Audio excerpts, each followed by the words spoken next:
एक ट्रेन, कुछ नौजवान और आजादी की कीमत 9 अगस्त 1925 की शाम थी। शाम धीरे धीरे उतर रही थी और लखनऊ सहारनपुर पैसेंजर ट्रेन अपनी रफ्तार में आगे बढ़ रही थी। इंजन की सीटी हवा को चीरती हुई दूर तक गूंज रही थी। डिब्बों में बैठे लोग अपने अपने ख्यालों में खोए थे। कोई घर लौट रहा था, कोई अगले स्टेशन की चिंता में था।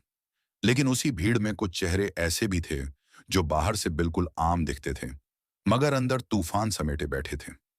राम प्रसाद बिस्मिल खिड़की से बाहर अंधेरे को देख रहे थे, मानो आने वाले वक्त को पढ़ने की कोशिश कर रहे हों। पास बैठे अशफाका उल्ला खान बार बार घड़ी देख रहे थे और हर टिक टिक के साथ उनका दिल और तेज धड़क रहा था। यह सफर सिर्फ ट्रैक पर नहीं था, यह सफर डर से हिम्मत तक का था। जैसे ही ट्रेन काकोरी के पास पहुंची, अचानक एक जोरदार झटका लगा।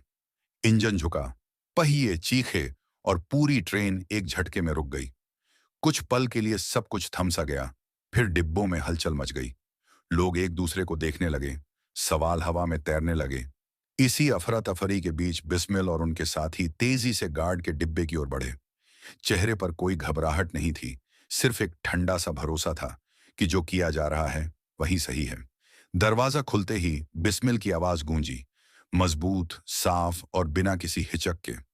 उस आवाज में डर नहीं था, बल्कि वो भरोसा था जो किसी बड़े मकसद से आता है। गार्ड घबराया हुआ था, उसके हाथ कांप रहे थे। उसने कहा कि यह सरकार का खजाना है, लेकिन अशफाक ने एक कदम आगे बढ़कर जवाब दिया, ये उस देश का पैसा है जो सालों से लूटा जा रहा है।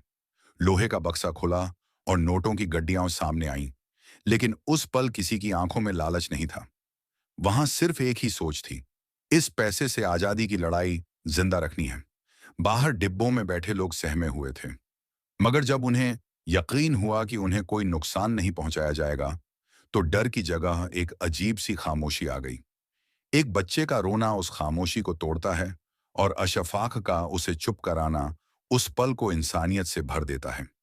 लेकिन हर कहानी में एक मोड़ जरूर आता है। अचानक अफरा तफरी में एक गोली चल जाती है और एक यात्री घायल हो जाता है। ये वही पल था जिसने बिस्मिल को भीतर तक हिला दिया। उन्होंने ऐसा कभी नहीं चाहा था। दूर कहीं पुलिस की सीटी सुनाई देती है और अब समय उनके हाथ से फिसलने लगता है। फैसला लेना पड़ता है। यहीं रुकना मतलब सब कुछ खत्म, और भागना मतलब एक अधूरी जीत। बिना एक शब्द बोले सबने अपने अपने रास्ते चुन लिए और अंधेरे में गायब हो गए। खेतों के बीच दौड़ते हुए सांसें भारी थीं, दिल तेज धड़क रहा था, लेकिन कदम नहीं रुके। अशफाक का नारा रात को चीरता हुआ निकलता है, इनकलाब जिंदाबाद। बिस्मिल एक पल के लिए रुकते हैं, पीछे मुड़कर उस ट्रेन को देखते हैं जो अब भी खामोशी से खड़ी है। उनकी आंखों में न पछतावा है, न डर, सिर्फ ये यकीन है कि ये आग अब बुझने वाली नहीं। उन्हें पता था कि आगे जेल है, मुकदमा है, फांसी है, लेकिन इसके बावजूद उन्होंने वही रास्ता चुना, क्योंकि कुछ कहानियां जिंदा रहने के लिए नहीं, बल्कि मिसाल बनने के लिए लिखी जाती हैं। काकोरी की वह रात अंग्रेजों के लिए एक चुनौती थी, लेकिन हिंदुस्तान के लिए एक ऐलान। यह सिर्फ एक ट्रेन रोकने की घटना नहीं थी, यह उस पीढ़ी की आवाज थी जिसने तय कर लिया था कि आजादी भीख में नहीं मिलेगी। और शायद यही वजह है कि सालों बाद भी जब ट्रेन की सीटी बजती है, तो काकोरी का नाम सिर्फ इतिहास नहीं लगता, वो आजादी की गूंज बनकर सुनाई देता है। काकोरी की यह घटना अंग्रेजों के लिए सिर्फ एक लूट थी, लेकिन भारत के लिए यह एक चेतावनी थी कि अब आजादी की लड़ाई डरकर नहीं, बल्कि बलिदान देकर लड़ी जाएगी। यही कारण है कि काकोरी कांड सिर्फ एक ट्रेन रोकने की कहानी नहीं है, बल्कि उन नौजवानों के साहस की कहानी है जिन्होंने हंसते हंसते अपने जीवन को आजादी के नाम कर दिया।